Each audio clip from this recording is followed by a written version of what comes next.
Hello guys, so a quick update about my week. It's been pretty busy, like anybody's schoolwork, and I just added a little bit more this week with the Halloween shopping for the girls. So that is done, and they're ready for Halloween. So that's exciting. Another thing is that I've been talking to my advisor about my last semester coming up for spring before I get transferred to NAU. We're also working on that with NAU so that I can be ready for my first classes with them. So that's really exciting too.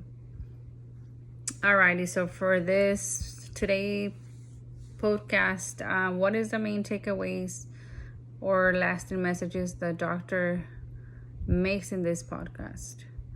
I really like the last part in the podcast when she talks about how she believes in life changing, learning from other people that are different from us.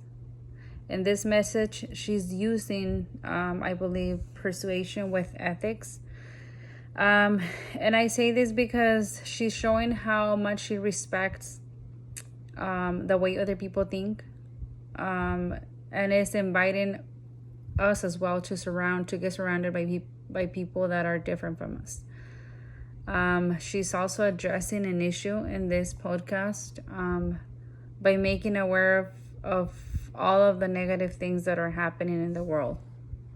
And of course, at the end, she also put up a solution by inviting others to raise their voices so we can create a more democratic environment all over the world.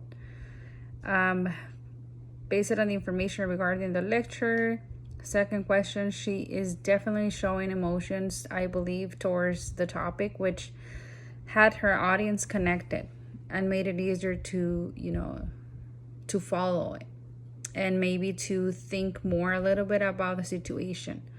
I felt connected, and I believe that most of us did. I think that people, most of the time, we make decisions based on how we're feeling at the moment and not really thinking on the facts and the logic. So she's definitely, I think, being an influence probably for the most of us, because I'm pretty sure you guys are also going to agree that it is true. Sometimes we decide based on how we're feeling. So if you're connected with her, I believe, we're going to have that on our head, thinking about the situation. And, some people might react and like she said, they might raise their voice,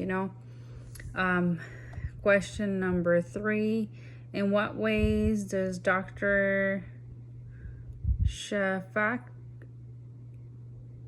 discussion about Turkey reflects your reception of our democracy now? Compared to our democracy, we have more freedom, I believe, in a lot of ways.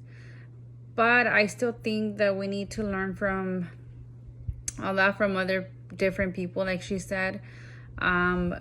We need to get surrounded by other people. We need to find what other issues are, going on, not only what we think or what we see on TV, but also from, other people from other countries. And, I think that nowadays how social media and all that is hidden, it's not only our country, it's everywhere, and there's a lot of more ways to connect that, we can learn from other people. And of course, like I said, there's still room for improvement on our democracy. Last question, what solutions do you have for how to improve our state of public discourage?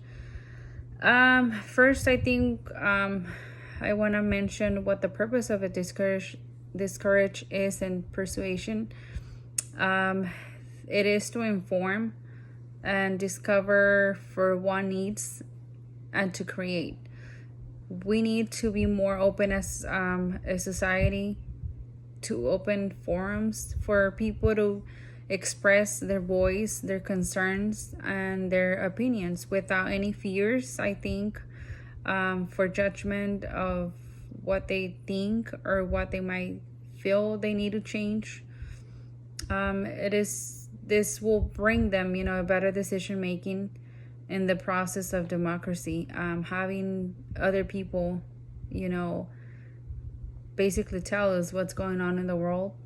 Like I said, with social media, it's so much easier to open maybe some type of discussion, some type of websites like on the other podcast, where people don't feel that much of fear, you know, to say something or to make a comment.